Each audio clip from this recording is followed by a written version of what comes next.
Hey everybody, it's me here, Carpo.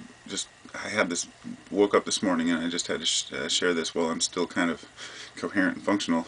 Um, the way that we're dealing with the difference in opinions in society, and we've divided ourselves so strongly among so many lines. I know I've said this before, but this video is specifically for that. And I've had people arguing with me online, and I try not to argue. I try to make a discussion. And when I go back, I look, like say below a YouTube video, and I try really hard just to present another aspect or another angle to things. And people find a way to think that you're trying to attack them. And it's hard not to kind of snap back at them when they snap at you. And that's how it is. And I try to stop myself and say, hey, just forget it. Just let things go. But my heart tells me that's not the way to deal with it. You let most things go if they're irrelevant, but if it's something that you think that you can affect someone's opinion on and maybe help them out, you want to do the best you can. And I'm not saying any of my opinions are correct, or all of, I know some of them may be, but facts are what facts are, and not every fact is always the same to every person. It doesn't mean that it's untrue. We need to start respecting each other, respecting each other's religions, which is the biggest issue to me right now. When somebody comes onto a forum and types "God is the only way," it's just really irritating. When they have to cap. You'll notice that most of the religious fanatics will type out something in all caps, and they usually are screaming at you, basically, beg to Jesus or you're going to burn in hell. It goes way beyond religion. It extends to every facet of life.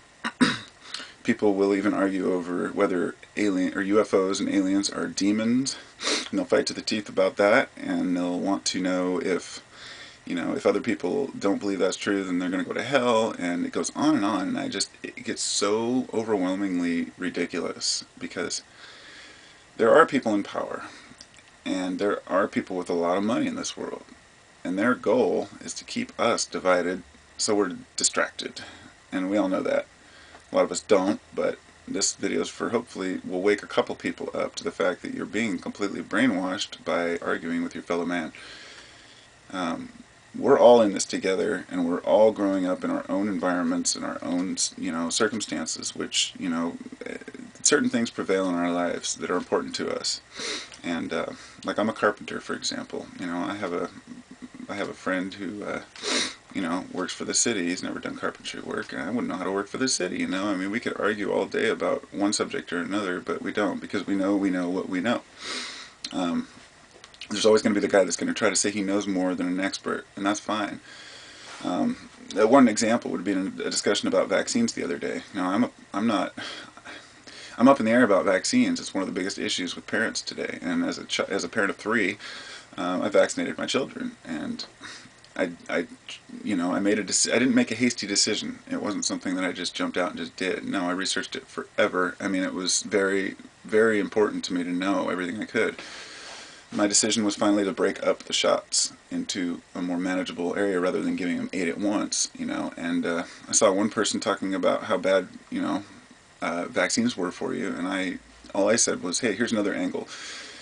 Vaccines may cause autism, and they may cause health problems in babies. It's possible, but it's also possible that not vaccinating can cause death in any person. If my kids decide to travel the world and mumps and measles are still prevalent, then I don't want to have to deal with them kicking me in the ass for it later. So anyway, I'm not going to say my decision was right. I'm going to say I made a decision. So when I presented that to someone who had made a separate decision, they claimed that their first kid had infections when they were young, and their second kid didn't.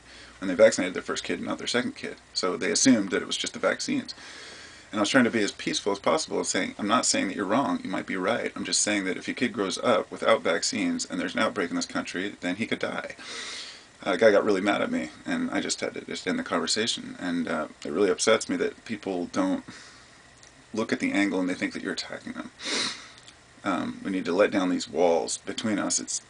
I won't even go into the different divisions because there are so many of them. I mean, it's not just divisions between religions, it's divisions among one religion. It's the Christians that believe, the Presbyterians and the whatever, all the different sects of religion arguing among themselves about small trivial details in their own Bible, and basically laughing at each other, saying, "Oh, your God's not as good as mine because, well, you don't believe the exact same thing I do." Um, Please, people, just take a deep breath. Look at what's going on around you. We're coming up on December 21st, 2012. I've studied this date for 20 years, and I was convinced it was the apocalypse for the first few years, but 20 years later, of course, I'm well aware that it's not. It's the turning over, it's the end of the Baktun, and it's turning over a new calendar. It could be a spiritual change, it could be an ascension, who knows, but these people who claim to have the monopoly on what's going to happen on any particular date are just as bad as the ones who claim that there's nothing ever going to happen and that we're just material. So just remember that everybody's on a different level than you, and we all have our different ideas of what's important, and try to respect each other, and you will in turn be respected. So much love to you all. Thank you for listening.